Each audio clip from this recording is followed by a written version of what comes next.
Kemudian Bapak, terkait yang Bapak sampaikan tadi, money laundry Pak. Money laundry ini kan sudah menjadi sebuah hal yang tidak dapat dipisahkan, khususnya dari kejahatan narkoba dengan skala besar. Nah, mungkin sekilas Bapak bisa menyampaikan kendala dan strategi apa yang khususnya akan dilakukan oleh BNN untuk mengefektifkan penegakan hukum tindak pidana pencucian uang, khususnya yang terkait dengan narkoba. Oke, money laundering ini kan sebenarnya upaya para pelaku kejahatan yang terstruktur atau terorganisir untuk memanfaatkan uang-uang kejahatan itu, sehingga uang-uang kejahatan itu bisa digunakan untuk melakukan usaha-usaha yang lebih besar. Jadi ekspansi lah kira-kira begitu. Nah, ini sebenarnya kan ini juga merupakan kejahatan, karena uang yang dari hasil kejahatan digunakan seakan-akan uang itu untuk usaha-usaha yang lain. Nah, dalam hubungannya dengan tugas-tugas BNN, ini tidak boleh terjadi, karena money laundering ini sebenarnya adalah upaya penguatan strukturnya. Karena kalau saya melihat setiap kejahatan yang terstruktur, ada elemen-elemen penguatnya. Yang pertama adalah jaringannya, di mana di situ ada proses rekrutmen yang terjadi.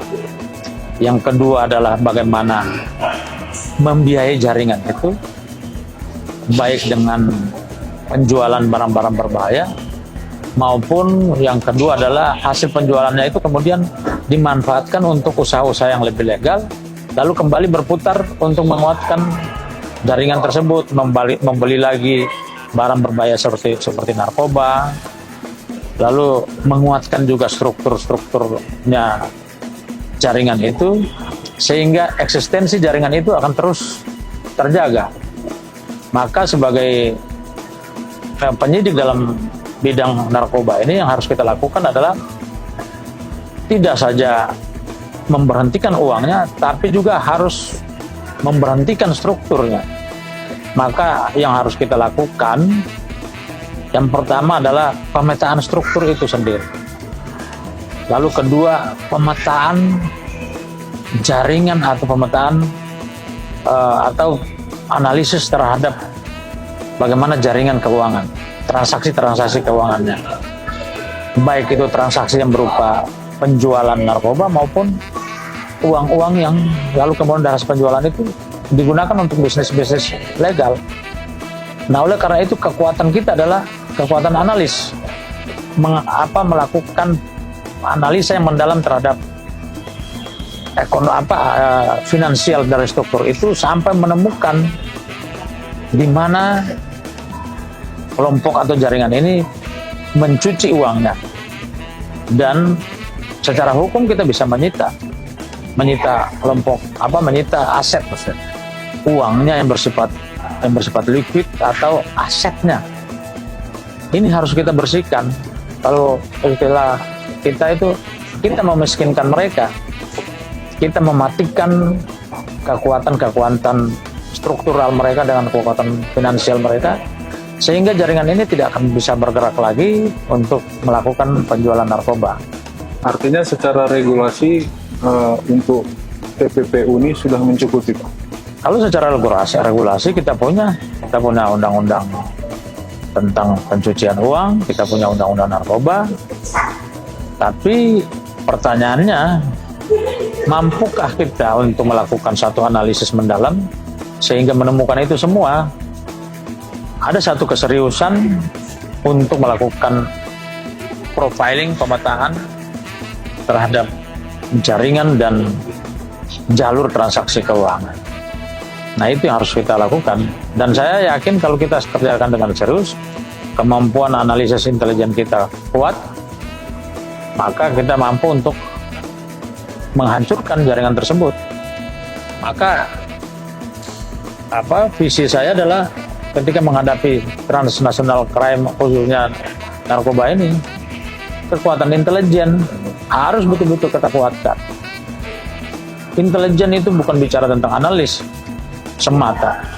Intelijen bukan bicara hanya tentang pengumpulan informasi, tapi intelijen berbicara tentang struktur lalu kemudian pola-pola pekerjaan, kemudian kerjasama internasional untuk mengumpulkan informasi-informasi yang ketika kita tidak mendapatkan di dalam negeri, ada informasi di luar yang harus kita dapatkan.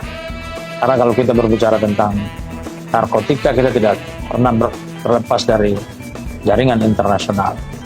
Nah, terkait dengan itu Pak, baru-baru ini pertengahan tahun lalu Pak, UNODC merilis laporan contemporary issue yang menunjukkan adanya hubungan pencucian uang hasil kejahatan narkoba pada usaha pertambangan atau pertanian di wilayah regional Amazon. Hal ini kemudian juga berhubungan dengan perusakan lingkungan, hutan khususnya, spekulasi kepemilikan tanah, dan bahkan praktek-praktek kekerasan. Ini Amazon agak geografis, agak mirip dengan kita Pak, dengan Indonesia. Apakah potensi yang sama itu ada di kita? Ya, tadi kan saya bilang sejak awal saya bilang, fenomena masuknya orang dari luar, mereka tidak hanya membawa dirinya mereka sendiri, atau mereka membawa barang, tapi mereka juga membawa ide, gagasan. Nah, pertanyaannya, potensi itu bisa terjadi nggak di Indonesia? Nah, kembali lagi kita bertanya, adakah pola-pola seperti yang di Amazon sana itu dipelajari nggak oleh orang-orang Indonesia? Kemudian adakah relasi dari jaringan yang di sana dengan jaringan yang di sini? Semua potensi itu bisa terjadi, apalagi hari ini kita tahu bahwa dunia itu tidak lagi punya batas-batasnya, tidak menjadi sangat tidak jelas, terjadi borderless karena adanya perkembangan teknologi, perkembangan pergerakan manusia, komunikasi itu menjadi sangat cepat, dan pergerakan itu menjadi sangat cepat karena teknologi. Artinya gagasan-gagasan kejahatan itu akan bisa masuk ke Indonesia. Nah, apa yang harus kita lakukan? Ya, kembali lagi kita harus pemetaan aktor, pemetaan struktural dari struktur kejahatan itu untuk melihat relasi-relasi yang mereka bangun. Dan yang kedua, kembali lagi, ya kita tetap kembali kepada prinsip-prinsip intelijen dan yang sudah saya jelaskan sebelumnya, bahwa melihat aliran keuangannya itu apakah datang dari keuangan yang hasil dari kejahatan-kejahatan.